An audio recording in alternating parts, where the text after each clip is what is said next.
And welcome to this video exploring the 25th anniversary of the Raabe Prize for Excellence in Sacred Composition, sponsored by the Association of Lutheran Church Musicians.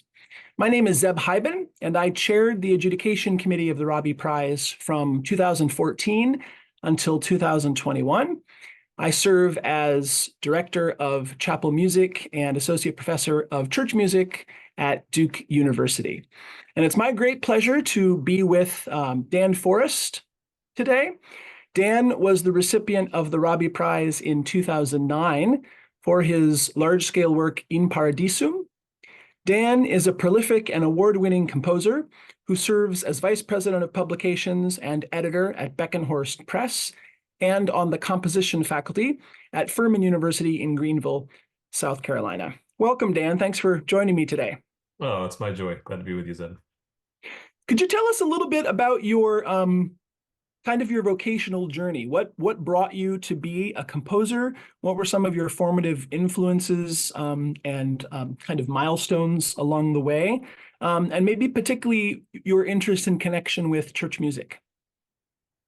Yeah, the running joke is that I was a pianist long before I was a musician. I was much more interested in cascading octaves and flying arpeggios and trying to be the next Franz Liszt than I was in just shaping a beautiful phrase. But thankfully I matured past that, I hope. Yeah, so I was just started piano kind of in the middle of elementary school, and I was always getting in trouble for not playing what was on the page. And yeah, for sometimes that's a lack of discipline, but for me, I think I just needed a creative outlet, needed a place to make up notes that weren't there because that's actually what I was called to do. So I started improvising more and more, and then some of those improvisations were maybe worth hearing again. And this is mostly in the context of church. So I was the church pianist when I was in like sixth or seventh grade, kind of a fairly small rural church in upstate New York. And yeah, I just had tons of opportunity to play and accompany and play preludes and offertories and just all sorts of things. And improvisation just turned into arranging, which turned into composition. And then somewhere along the way in later high school, I got to go to a choir festival where instead of accompanying the choir, I actually got to sing in the choir. And instead of it being a very small and kind of weak choral program from my very small high school, we got to really make choral music with a fine conductor, and that just set my ears ablaze. I wanted to be where the choirs were, not just where the pianists were at that point. And then it just grew from there into publishing church music, and then that kind of expanded into concert music, and then eventually the two just sort of blurred together, and I often just write pieces that are somewhere concert-ish and church-ish and let people make of them what they will. And I love all of it. It's wonderful. Do you remember your first sort of either first publication or the first piece of choral music or sung church music that was your first success? Yeah, honestly, the first moment that I had writing choral music was not a publication, and it was never even publicly performed, but I got a really nice reading at the university where I was. And the first time I heard my notes come to life, I was like, oh my goodness, like this is what I want to do. Like it was just surreal. I've gotten used to that now, and I think my oral imagination is better, so that when I hear what I wrote, it matches what I expected instead of being like, oh my goodness, what's happening? But yeah, it was. I think of that as kind of my earliest personal success, just in terms of I imagined the possibility of musical sound and then heard it brought to life. My first published piece was a arrangement of the evening hymn "Son of My Soul" with Beckenhorst in I think it was 2001 that started. So I've been at this 23 years now. That piece is not a commercial success necessarily. But then again, back in that day, in the early 2000s, a week selling piece, that would be a kind of a pretty good seller now, Yeah, right. as those market dynamics have shifted. So relative success, I guess you would say. Sure, sure. And because you alluded to this talking about hearing your notes come to life, I'm thinking about budding composers who might watch this short interview. What are some of the differences, in your opinion, in your experience, about writing for voices, for choirs, for singers, as opposed to works for band, orchestra, things like that, which you've also done quite a bit of? Do you have a semester? Let's talk about that. That's right. The whole course. Yeah, maybe some of the lowest hanging fruit would just be attention to text. The beauty of choral music is that I mean, all music has something to say, right? But in choral music, we literally have something propositional to put across. Like there's some idea that we're actually communicating. Um, so the beauty of that is that the music and the words come together, and the whole is more than the sum of the parts. And it's that unexplained little bit that doesn't add up that makes us want to be back for more, I think. I think we connect with just humanity and the human spirit and emotions in a not necessarily a better way, but a different way, and sometimes a deeper way than instrumental music, Mm. I think. So the challenge for that then is just paying attention to text, both in its meaning, in its sounds, in the vowels and consonants that make up what we're actually talking about, in its rhythmic patterns and its metric patterns, and the strong and weak syllables that we're trying to put across, and the balance between like speech rhythms and musical rhythms. Some settings lean one way, some settings lean the other. Both can be extremely valid as long as they're well done.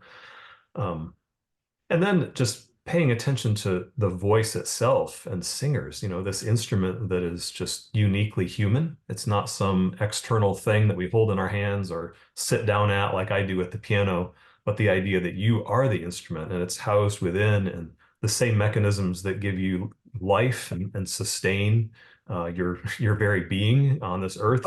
Um, and the same mechanisms that you use to communicate with your fellow humans are also that instrument. We just do it in a slightly more embellished way. So there's all these ways that there's that deeper communication that goes on, and yet you have to take care of your singers. You have to take care of your instrumentalists too. You have to write in a way that works for them. But there are unique uh, nuances about how we breathe to stay alive and to make music at the same time, and how we shape this and how we work this, and fatigue and breath and support and sound and tone and placement. And it's just it's the most fabulous instrument, and it's the most human instrument. But it's kind of a lifelong pursuit of learning how to write for it really well. Mm. It's a I'll stop. fantastic answer. I'll sign up for the course. That's a great synopsis. Um, Related to that, just thinking about what you said about the humanity of the voice, I would posit that for many of us in Lutheran church music, and I think this is true across many traditions, but it's been a particular emphasis in our professional organization, in our seminaries and church music programs, I think, for a number of years now, is that as much as we love and care about and need choirs and organs and pianists and performed music, assembly song and what the congregation does together, and the choir and the organist and the pianist role as leaders of assembly song is really sort of at the forefront of all that, or to switch analogies, maybe the cornerstone of all of that. You have done just an amazing body of work with hymn tunes, with arrangements of those songs of the heart, those treasures of our musical faith that are really potent and transformative. And before we talk specifically about your Raabe Prize winning piece, I'm just wondering if you could say a word about working with hymn tunes and with those texts and melodies that are so beloved by so many Christians around the world. Yeah, that's a deep love of mine for sure. It's a passion, both musically and ministerially, and it's the way those two come together that probably fuels. They each fuel each other. That's my heritage. That's what I grew up with, is hymns in the church and singing them. Um, I love the sense of community and the expression of faith that the whole congregation singing together can offer. I write for choirs, certainly in a more like, anthem or performance type way of embellishing worship where the congregation is actively listening, not actively singing. But I love trying to break down that wall too and getting the congregation into an anthem. Or recently at Beckenhorst, where I work, we've launched a congregational anthem series where it's pretty accessible choral pieces that completely blur the lines between whether this is congregational song or choral anthem. And they they bring the accessibility of congregational hymn singing with a healthy amount of the beautification and the sophistication of an anthem, so that hopefully like everyone in the room is the choir at that moment. And I love that moment of everyone expressing their faith together. Again, I'm all for like choirs singing in worship and offering expressions that are richer and deeper than what a congregation can do. I'm 100% for that, and I'll defend it. But at the same time, that's it's not an either or situation, and I really love trying to beautify hymns and congregational singing. And even if I'm arranging a hymn for choir, where the congregation is just actively listening and receiving and worshiping without singing in the pew or whatever, there's still an important sense of writing something that resonates deeply, and just finding maybe a new spin or a fresh voice for something that people have sung or heard their whole lives in church, but maybe putting it across from a little different angle or in a little different dress that it hadn't been dressed up in before, so that maybe they hear it in a fresh light. Yeah, I love hymns. Excellent. That's just a wonderful answer. Pivoting now to your Raabe Prize winning piece, In Paradisum, I thought I'd just read a brief kind of synopsis of the work for folks who may not be familiar. And then if you would be willing to just talk about kind of its origin, its history, what you remember about the compositional process, I think that'd be really interesting to our viewers. So it's a work for wind band and chorus. And although the title might lead us toward thinking of a requiem mass, it really isn't. It's really scriptural texts. But in kind of a Brahms requiem sort of way, it's scriptural texts that reflect on the idea of the life to come. Is that an accurate summary? Yeah, that's a better description than I could give. Keep going. And what brought that piece about? Was it a commission for a particular organization? What was the genesis of the work? Yeah, so I had just finished my doctorate and come back to the university where I was teaching. And in my first year there, they were preparing for a big commencement concert that would feature, it always featured like the combined choirs of the university, but it also, that year, instead of orchestra, they were going to use wind band, which is kind of a really big thing for the wind band. You know, like we're getting some cred finally. We're getting treated as equals to the symphonic people. And I had just finished my doctorate with Jim Barnes at the University of Kansas, who is one of the foremost band composers of the later 20th century in America, and had learned so much from him about scoring, um, either for orchestra or for wind ensemble. So they asked for a piece that would kind of bring all the performing forces together on that program, that this huge wind ensemble and all these combined choirs. And it was in a auditorium that seated like 6,000. So it's this huge thing with a second level and balcony that overlooks the main floor. And so it was just kind of this very large scale opportunity to just write something really big. That's wonderful. And I think In Paradisum was the first sort of large work that won the Raabe Prize. We've had other extended works like A Setting of the Solemn Reproaches of the Cross by Robert Buckley Farley. But that was a liturgical work meant for use in worship. What I think prompted a lot of discussion amongst the people who were on the adjudication committee, and this was before I became chair, I wasn't on it at the time, was about blurring those lines between, what is church music? And here you had created a large scale piece. I mean, you made a joke about it before about, church choirs and things doing this large work, but the oratorio tradition blurs those lines. Church musicians write large-scale works that aren't necessarily appropriate for a liturgical worship context, but extend the message and the proclamation, the exegesis of worship into the concert hall and onto the concert stage. And my impression of this piece is that it's doing that in a sense. I mean, I don't know if that was your goal or if your goal was just to write this wonderful, wonderful work for these forces on this occasion. But it's a powerful. I mean, you might not be able to do it in a Sunday morning service because of the scope of it, but it's certainly tied to all of the things that we would say Christian worship is about, I think. Yeah, I'm always seeking to blur those lines. Not, I mean, it's both. It's partly an agenda that I don't want to see a sacred secular divide. I want to see all of this work as sacred and belonging to God. If the earth is the Lord's and the fullness of it, this is just part of the fullness. This is His. Mm. Um, on the other hand, because so much of my work has been in church music, and yet I teach in an academic setting, and I'm much interested in music that's outside the church tradition too. It's just sort of an amalgamation of everything that I believe and love and do as a musician and as a person.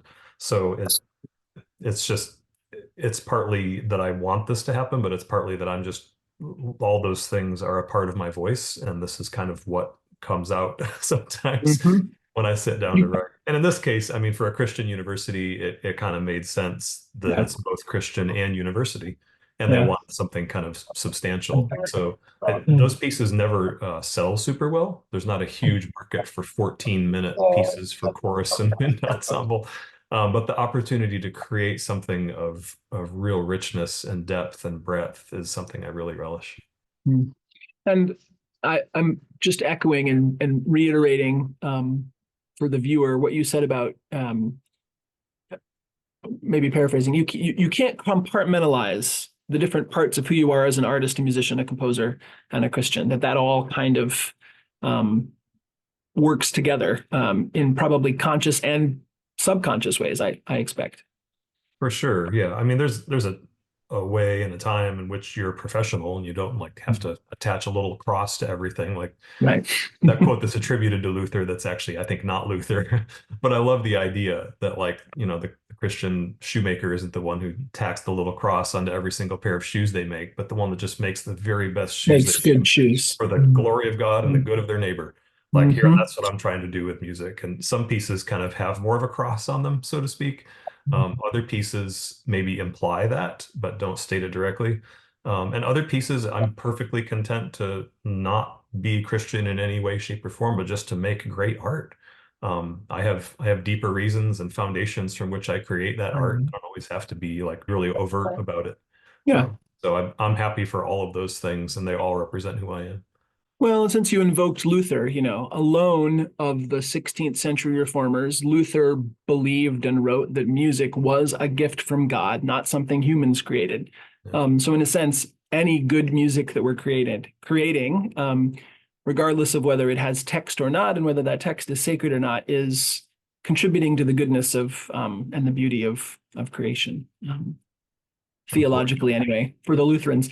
Yeah. What advice would you give, if any, to composers? I'll say young, and I use that not in terms of age, but in terms of experience with composition. People of whatever age who want to try their hand at composing or are trying their hand at composing, but are uncertain or feel that it's something that only the professionals can do or can do well. Yeah. Again, that could be a long conversation, and I really like having those conversations individually to find out Mm. where somebody is and what they most might need. It's a little tougher to just give broad blanket general advice, but I Mhm. can try. Um, for one, there is a sense in which like only the serious professional people should ever give a shot at this. I mean, that in my undergrad, I feel like that unspoken idea was very present in our halls, and I was like, oh, I better Mhm. not try to write anything. Like I'm not. And then I would go down to the practice rooms for my piano degree, and just make up music for an hour or two. You know, I was down there composing, but I was Right. like, hiding it because I was afraid I wasn't supposed to be doing. So there's that. And then there's imposter syndrome where the little voice in each of us tells us that like, oh, the other people have it figured out, but I don't. And I'm not allowed to be on this platform or something. When you talk to those people, you discover that they're exactly like you. Like the Mm, composer that you look up to so much that you think every note they wrote is just golden and fantastic. No, they write all kinds of schlock, and they have to throw all that out. And I'm speaking for myself now, and I don't yes, want to yes. project on others, but it's anytime you get an honest composer in a conversation like this, you discover it's true of them as well. And they're just looking for some idea somewhere for their next piece that might possibly be halfway decent, and they're not sure if they're Mm, going to make their deadline, and they wonder if all their good ideas are used up and if they actually really know what they're doing when they sit down to start their next. We all feel like that. I think just admitting that to each other as composers is super helpful and kind of breaks down some barriers about like, oh, I probably don't belong here. Um, I think the best composers are the best musicians. So especially when students come to me saying like, what courses should I take? What do I need to do to like be a composer? For me, it's less about what course you take and more about like what kind of musician are you. I feel like you'll be a better composer for having worked really hard in your oral skills classes or learning how to see with your ear or hear with your eye in sight singing and ear training courses. You'll be a better composer if you know your music history or if you understand what it's like to conduct a little bit or if you have a grasp on accompanying or collaborative things in an ensemble or like piano accompanying vocalists or whatever. All of those things and many more all come together to just shape who you are as a musician and how you imagine sound in your head, how you audiate it, your practical skills and abilities and experience of how the process of bringing notes back to life happens. Um, all of those things, I think you bring to bear when you sit down at your writing desk or your piano or wherever you write and try to come up with a new idea. All of those things are present and are a part of it, and you'll be a better musician for every bit of it.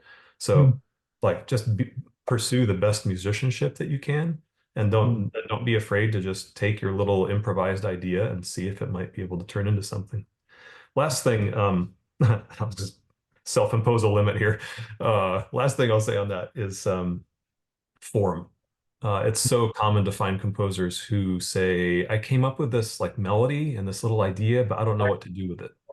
And really what they're asking is, I came up with a verse or maybe a chorus, but I don't know how to create form out Mhm. of it. So thinking in terms of form, especially for composers, in all the music that you listen to and perform and encounter or accompany, like think about how does this unfold over time? The same way a painter has to think about composition and perspective and depth and how big is this canvas going to be and how am I going to use the space in this canvas?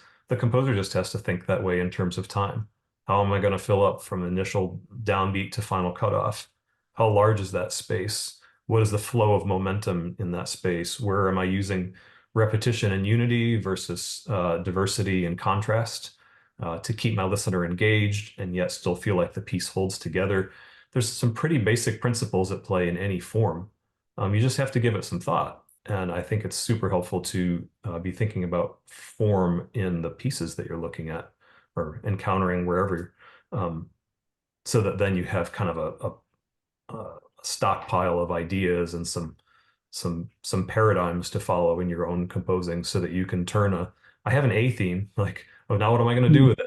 Like to Yeah. expand that out into, oh, now I actually have a piece instead of just a sketch of a verse. So somebody said that Rudder was once asked, what are the three most important aspects of composition? And he said form, form, and form.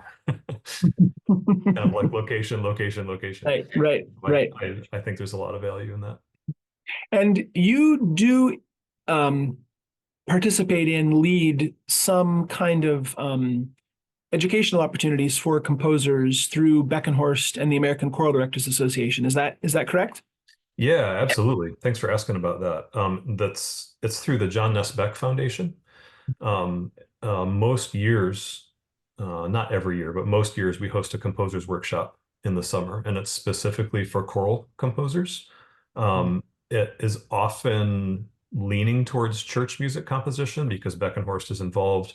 But it's definitely broader than that. And we blur those lines there too. We don't like, are you a church composer or not? No, you're just a choral composer.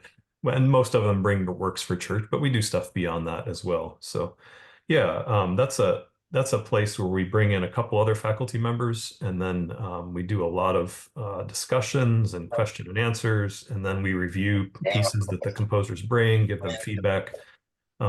We handle it different each year, so there's a different emphasis sometimes, or like a broader gate. We're going to take more people this year, or a narrower one. We're going to really go deep with a smaller number of people.